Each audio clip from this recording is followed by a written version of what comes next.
स्वागत है आपका। मैं हूं आपके साथ अनुज श्रीवास्तव और सीधे आपको ले चलते हैं सैफई, जहां पर मुख्यमंत्री योगी आदित्यनाथ लाइव तस्वीरें आ रही हैं, वो दिखाते हैं आपको।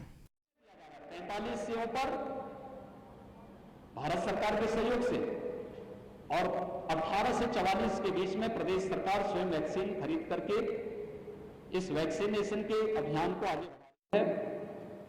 18 से 44 के बीच में अभी हम लोग 23 जनपदों में इसको लेके चल रहे हैं।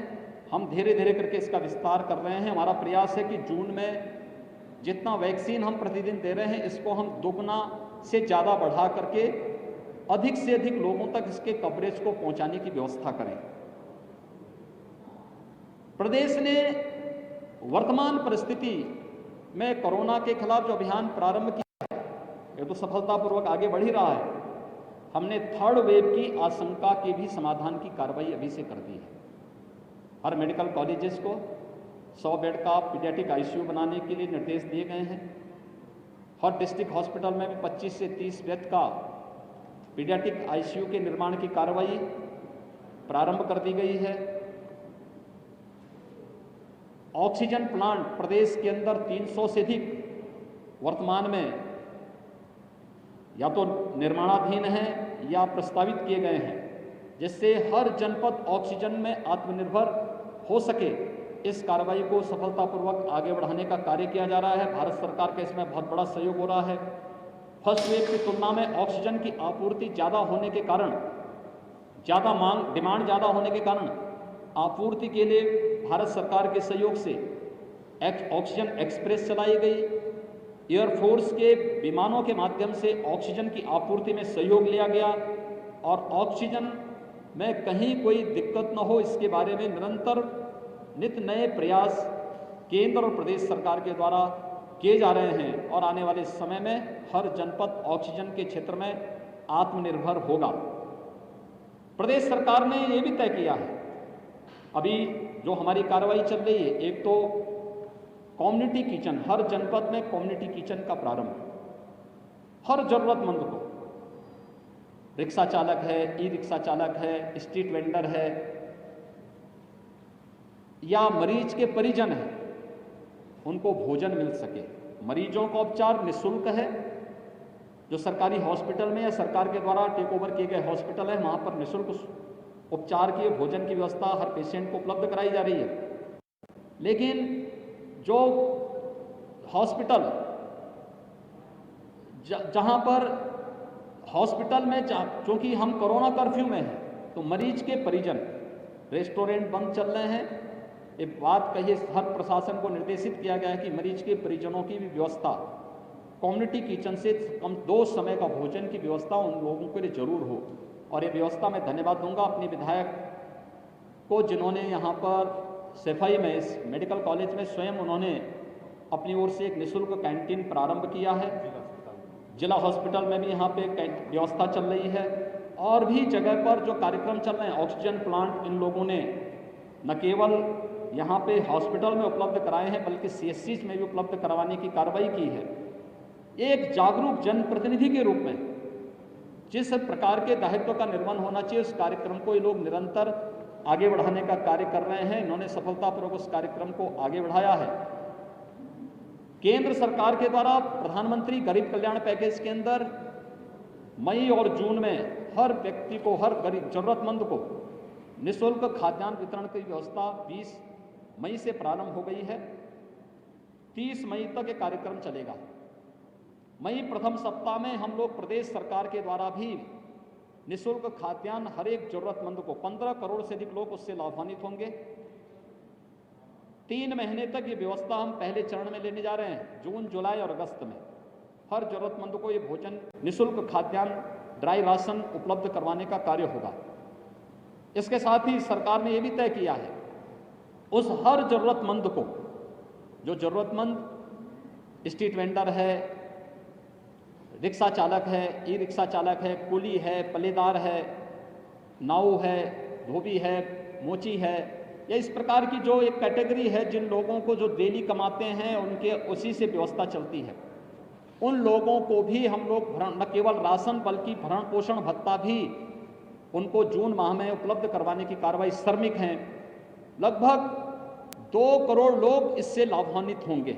श्रमिक और इन सभी को, श्रमिक वर्ग को, संगठित और असंगठित क्षेत्र के श्रमिकों को पहले से सामाजिक और स्वास्थ्य की गारंटी सरकार ने उपलब्ध करवाई है। हर एक श्रमिक को 2 लाख, दुर्घटना होने पर 2 लाख की उनको सामाजिक सुरक्षा की गारंटी और 5 लाख रुपए का उनके लिए स्वास्थ्य बीमा का कवर उपलब्ध करवाने की कार्रवाई सरकार ने पहले उपलब्ध कराई है। वर्तमान में उनको ये सुविधाएं अतिरिक्त प्रदान की जा रही है। सरकार ने तय किया है कि जून प्रथम सप्ताह में हम लोग प्रत्येक जनपद में, अभी हम लोगों ने जो अलग अलग कैटेगरी को हमने लिया था, पहले चरण में आपने देखा होगा 16 जनवरी से जब एक कार्यक्रम प्रारंभ हुआ था, हेल्थ वर्कर को हम लोगों ने पूरी तरह वैक्सीनेट करने की कार्रवाई की थी। इसके बाद कोरोना वॉरियर्स को लिया था, फिर 60 वर्ष के ऊपर के लोगों को लिया था, फिर 45 वर्ष से ऊपर के लोगों को 1 अप्रैल से प्रारंभ हो गया था। हम लोगों ने अभी 18 प्लस की वैक्सीन के कार्यक्रम को 1 मई से प्रारंभ किया और इसके बाद हम लोगों ने जब पहले चरण में 9 जनपद में, फिर इसको बढ़ा करके 18 जनपदों तक हम लोगों ने पहुंचाया, फिर 23 जनपदों तक हम लेकर के गए। हम लोगों ने इसके साथ ही यह भी जोड़ा कि हाईकोर्ट की दोनों बेंच में, हाईकोर्ट की लखनऊ बेंच और इलाहाबाद हाईकोर्ट, वहां पर न्यायिक अधिकारियों को और उनके वहां जुड़े हुए जो कर्मचारी हैं उनके और उनके परिवार के लोगों को वैक्सीन की कार्रवाई, और मीडिया के लिए भी हम लोगों ने 2 जगह, एक नोएडा में और दूसरा लखनऊ में सूचना भवन में, उनको वैक्सीन देने की कार्रवाई वहां पर दोनों जगह सफलतापूर्वक संचालित हो रही है। सरकार का अगला कदम है कि हर एक जनपद में हम न्यायिक अधिकारियों को और मीडिया को भी वैक्सीन देने के लिए अलग सेंटर उनके लिए बनाएंगे। जहां न्यायिक अधिकारी रहते हैं वहां पर हम लोग उनके लिए, जहां observation waiting area, observation area होगी या उनकी डिस्पेंसरी होगी, वहां पर उस प्रकार की सुविधा क्रिएट करके ये सुविधा वहां पर उपलब्ध वैक्सीनेशन की कार्रवाई को जोड़ेंगे। जहां पे प्रेस क्लब होगा या प्रेस क्लब नहीं होगा तो किसी अन्य सार्वजनिक स्थान पर जहां वेटिंग और ऑब्जर्वेशन एरिया देंगे, वहां पर इस वैक्सीनेशन के कार्यक्रम को भी हम युद्ध स्तर पर आगे बढ़ाएंगे, जिससे 3rd वेव आने के पहले हम लोग इन लोगों को तो हम पूरी तरह वैक्सीनेट कर ही सकें, लेकिन साथ साथ ये भी व्यवस्था की जा रही है कि हम चिन्हित करेंगे कि 10 वर्ष से कम उम्र के जितने बच्चे हैं उनके माँ बाप को भी हम वैक्सीन से आच्छादित करने की कार्रवाई कर सकें और 3rd वेव के पहले एक सुरक्षा कवच हर एक परिवार को भी उपलब्ध करवाने का कार्य कर सकें। सरकार की ये कार्रवाई वर्तमान में चल रही है। इटावा के अंदर यहाँ पर हमारे जनप्रतिनिधिगण, यहाँ का प्रशासन, स्वास्थ्य विभाग, सभी लोग मिलकर के एक टीम भाव के साथ काम करते हुए कोरोना की 2nd वेव को, जिसके सामने दुनिया की बड़ी बड़ी ताकतें पस्त होती हुई दिखाई दी, लेकिन वहाँ पर यहाँ के सभी लोगों ने मिलकर के इस कार्रवाई को शासन के साथ मिलकर के पूरी मजबूती के साथ आगे बढ़ाया है। और मेरा विश्वास है कि 2nd वेव पर हम पूरी तरह नियंत्रण करने में इस महीने के अंत तक काफ़ी हद तक सफल हो जाएंगे। हम इसके साथ ही 3rd वेव की भी अभी से हमारी पूरी तैयारी है और उसको भी हम सफलतापूर्वक आगे बढ़ाएंगे। मेरी आप सबसे भी अपील है, हम प्रत्येक नागरिक को कोरोना के प्रोटोकॉल का पालन करने के लिए प्रेरित करें, जागरूक करें। ये मुफ्त में दिया जा रहा है, इस मुफ्त में वैक्सीन के प्रति लोगों को जागरूक भी करें कि हर ये वैक्सीन सुरक्षा का एक कवच है, हर एक व्यक्ति को सुरक्षा कवच दे सकता है।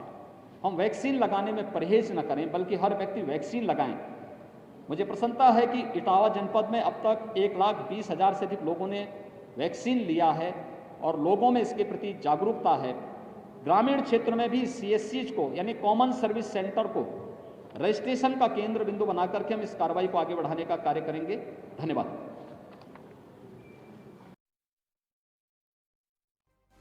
तो सैफई, इसे आप सुन रहे थे मुख्यमंत्री योगी आदित्यनाथ को, जो कि अपनी बात रखते हुए और उन्होंने बताया कि क्या कुछ हुआ है अब तक, किस तरह की तैयारियां हैं यूपी गवर्नमेंट की, ये तमाम बातें की हैं।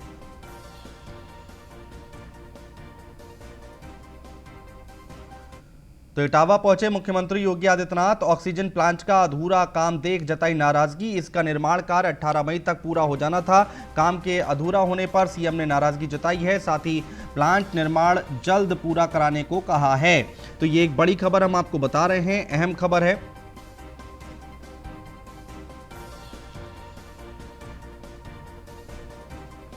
प्लांट का काम जल्द पूरा कराने को कहा है मुख्यमंत्री ने। इटावा पहुंचे मुख्यमंत्री योगी आदित्यनाथ। ऑक्सीजन प्लांट का अधूरा काम देख नाराजगी जताई है। इसका निर्माण कार्य 18 मई तक पूरा हो जाना था। काम के अधूरा होने पर सीएम ने नाराजगी जताई है। साथ ही प्लांट निर्माण जल्द पूरा कराने को कहा है। तो बड़ी खबर हम आपको बता रहे हैं, इस वक्त की अहम खबर है।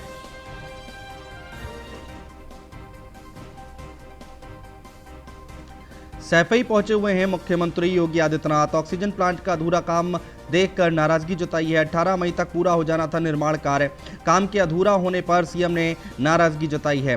प्लांट निर्माण जल्द पूरा कराने के निर्देश दिए हैं। तो ये बड़ी खबर हम आपको बता रहे हैं, इस वक्त की अहम खबर है। सैफई पहुंचे हैं मुख्यमंत्री योगी आदित्यनाथ और ऑक्सीजन प्लांट का काम चल रहा था वहां पर, जो कि पूरा नहीं हुआ था, और उसको देखकर नाराज हुए हैं मुख्यमंत्री योगी आदित्यनाथ। 18 मई तक पूरा हो जाना था निर्माण कार्य।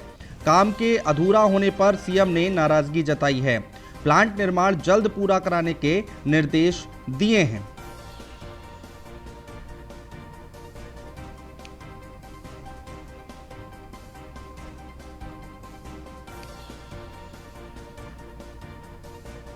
आशीष श्रीवास्तव हमारे संवाददाता हमारे साथ जुड़ चुके हैं ज्यादा जानकारी के साथ। आशीष, क्या कुछ पूरी जानकारी, जब मुख्यमंत्री वहां पर पहुंचे तो उन्होंने देखा प्लांट का काम नहीं पूरा था, क्या कुछ कहा गया है? मुख्यमंत्री योगी आदित्यनाथ यहाँ पर पहुंचे तो उन्होंने ऑक्सीजन प्लांट जो यहाँ पे बन रहा था, 2 ऑक्सीजन प्लांट इटावा में बनने थे, जिसमें से एक बन चुका है, दूसरा बन रहा है, उसका निरीक्षण किया तो उन्होंने नाराजगी व्यक्त की है। उसी के साथ साथ यहाँ के प्रशासनिक अधिकारियों की फटकार भी लगाई है, क्योंकि ये काम ऑक्सीजन प्लांट का काम लगाने का काम 18 मई तक पूरा होना था, लेकिन नियत समय गुजर जाने के बाद भी ये काम अभी तक पूर्ण नहीं हो पाया, जिसके लिए मुख्यमंत्री योगी आदित्यनाथ ने इटावा की जिलाधिकारी समेत कई प्रशासनिक अधिकारियों की फटकार लगाई है। अधिकारी की तरफ से क्या कुछ कहा गया, क्यों नहीं पूरा हो पाया काम?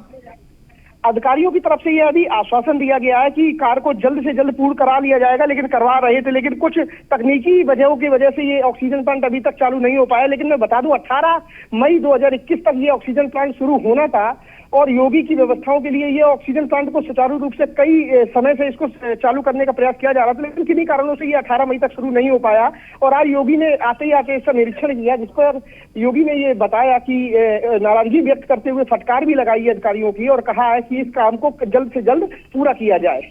बहुत शुक्रिया तमाम जानकारी हम तक पहुंचाने के लिए।